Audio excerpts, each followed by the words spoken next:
네, 이 길고양이를 돌보던 여성이 날아온 벽돌에 맞아서 목숨을 잃은 이른바 캣맘 사망 사건 일어났을 때도 놀랐지만 수사 결과가 나온 뒤에 더 국민들이 놀랐습니다. 초등학생이 한 일이었습니다.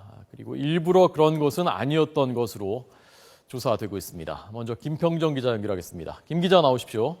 네, 용인 서부경찰서입니다. 네, 자세히 전해 주시죠. 네, 초등학생이 아파트 옥상에 올라갔고 거기서 벽돌을 던진 것으로 우선 수사 결과가 발표됐습니다. 오늘 오전 경찰 브리핑에서 발표된 내용입니다. 벽돌을 던진 초등학생 A군은 사건이 일어난 아파트에 살고 있습니다.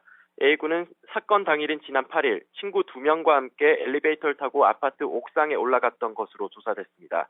벽돌을 던진 것은 학교에서 배운 물체 낙하 실험을 직접 해보기 위해서였습니다. 벽돌은 옥상에 여러 개 쌓여 있었고 언제부터 있었는지는 확인되지 않는다고 경찰은 설명했습니다.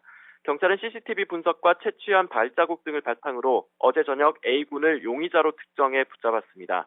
경찰은 A군이 벽돌을 던진 뒤 사람이 맞았다는 사실을 알고 있었을 것으로 추정하면서도 당사자의 진술이 엇갈려 정확한 확인 작업을 하고 있습니다.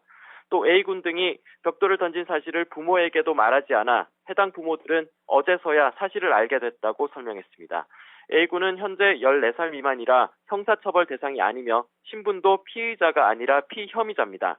이에 따라 장래 신상에 영향을 미치지 않는 보호관찰 등의 처분을 받을 것으로 보입니다.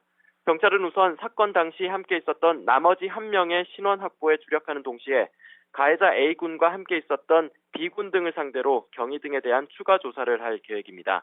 앞서 지난 8일 경기도 용인시 신봉동의 한 아파트에서는 떨어진 벽돌에 55살 여성 박모 씨가 숨지고 29살 남성 박모 씨도 크게 다쳤습니다. 이들은 당시 길고양이를 위한 집을 지어주다가 참변을 당한 것으로 조사됐습니다.